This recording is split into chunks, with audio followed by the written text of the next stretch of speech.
আসসালামু আলাইকুম রহমতুল্লাহি ওবরাকাতুহু।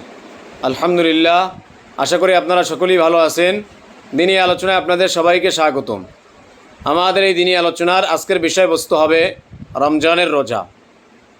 এই রমজানের রোজা সম্পর্কে আপনাদের সামনে অল্প কিছু আলোচনা করব। সেটা হচ্ছে যে রমজান মাস এটা অত্যন্ত গুরুত্বপূর্ণ মাস। এই রমজান মাস আমাদের জন্য পুরো একটি বছরের নেকি, আমল এবং লাভ অর্জন করার মাস হচ্ছে এই রমজান মাস।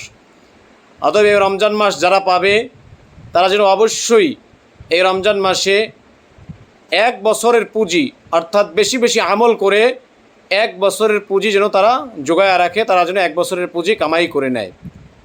কারণ এই রমজান মাসের মতো অন্যান্য মাসে ইবাদত করাও হয় না, আর অন্যান্য মাসে এরকম ফজিলতও নেই। যার দরুন এই রমজান মাসে আমাদেরকে বেশি বেশি ইবাদত করতে হবে, বেশি বেশি আমল করতে হবে। আর এই রমজান মাসের মধ্যেও আবার আল্লাহ তাআলা আমাদের জন্য এমন একটা রাত্র রাখছেন যেই রাতটা হাজার মাসের চাইতেও উত্তম। যেই রজনীতে যদি কোনো ব্যক্তি ইবাদত করে তাহলে 83 বছর 4 মাস ইবাদত করলে যেই সওয়াব হয় আল্লাহ তাআলা ওই সওয়াব তার আমল নামায় দিয়ে দিবেন। সুবহানাল্লাহ।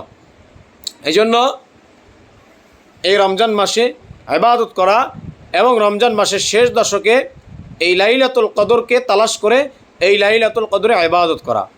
ধরেন যদি আপনি 80 বছর বয়সে মারা যান আর ফেরেশতারা যদি আপনাকে হিসাবের দিন হিসাব নিতে আসে, তো আপনি তাকে বলতে পারবেন যে এই নাও 80 বছর রাত্রের ইবাদতের হিসাব তুমি নাও, এখনও আমি 3 বছর যে বাকি আছে 3 বছর 4 মাসের আমাকে তুমি পাওনা দাও। এই যে 3 মাস 4 বছর, যে 3 বছর 4 মাস যেটা পাবো সেটা তুমি আমাকে ফেরত দাও। কেননা একটা রাত্রে ইবাদত করলে যদি 83 বছর 4 মাসের ইবাদত করার সওয়াব হয়, তাহলে আপনি 80 বছর বয়সে যদি মারা যান তাহলে আপনার 80 বছর যে হিসাব এটা তো আপনি ওই একটা রাত্র দিয়ে দিতে পারবেন, বরঞ্চ আপনি আরও 3 বছর 4 মাসের যে আপনার পাওনাটা আছে এটা আপনি নিতে পারবেন।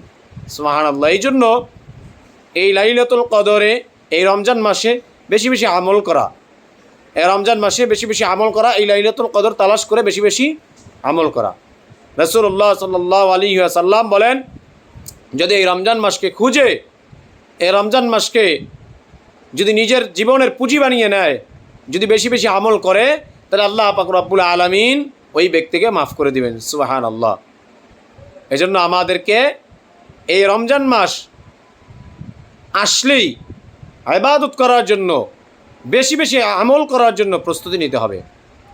কারণ আল্লাহ রাসূল সাল্লাল্লাহু আলাইহি ওয়াসাল্লাম অন্য এক হাদিসে বলেন, ক্বালা রাসূলুল্লাহ সাল্লাল্লাহু আলাইহি ওয়াসাল্লাম ওয়া রাগিমা আনফু রাজুলিন আলাইহি রমাদানু, যে আল্লাহ রাসূল সাল্লাল্লাহু আলাইহি ওয়াসাল্লাম বলেন যে ওই ব্যক্তি লাঞ্ছিত যার উপরে রমজান মাস অতিবাহিত হয়ে গেছে, যার উপর থেকে রমজান মাস চলে গেছে, কবলা আইয়ান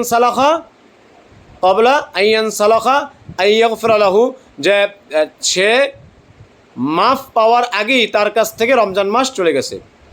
রাসূলুল্লাহ সাল্লাল্লাহু আলাইহি সাল্লাম বলতেছেন যে ওই ব্যক্তির জন্য লাঞ্ছনা, ওই ব্যক্তি লাঞ্ছিত যে রমজান মাস পেয়েছে কিন্তু তার গুনাহকে মাফ করানোর পূর্বেই এই রমজান মাস তার থেকে চলে গেছে।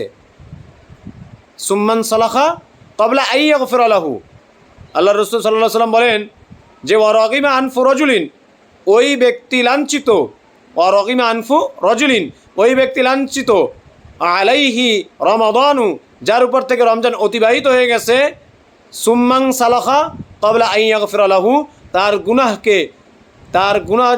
গুনাহ যেগুলো আছে এই গুনাহকে ক্ষমা করানোর পূর্বেই রমজান মাস তার থেকে অতিবাহিত হয়ে গেছে, চলে গেছে, ওই ব্যক্তি লাঞ্ছিত।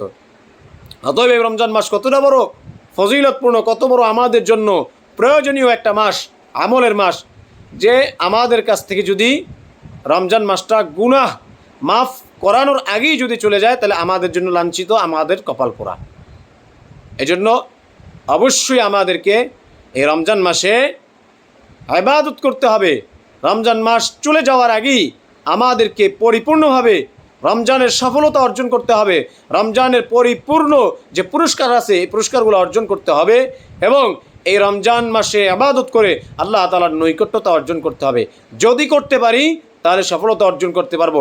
আর যদি নিজের গুনাহকে ক্ষমা না করাইতে পারি, যদি পুরস্কারগুলো অর্জন করতে না পারি, তাহলে মনে রাখতে হবে যে আমরা লাঞ্ছিত। এটা আল্লাহর রাসূল সাল্লাল্লাহু আলাইহি ওয়াসাল্লাম বলেছেন।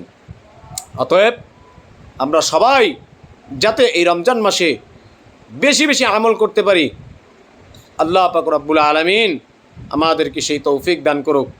আমিন। ওয়া আখির দাওয়ানা আনিল হামদুলিল্লাহি রাব্বিল আলামিন। আসসালামু আলাইকুম ওয়া রাহমাতুল্লাহি ওয়া বারাকাতুহু।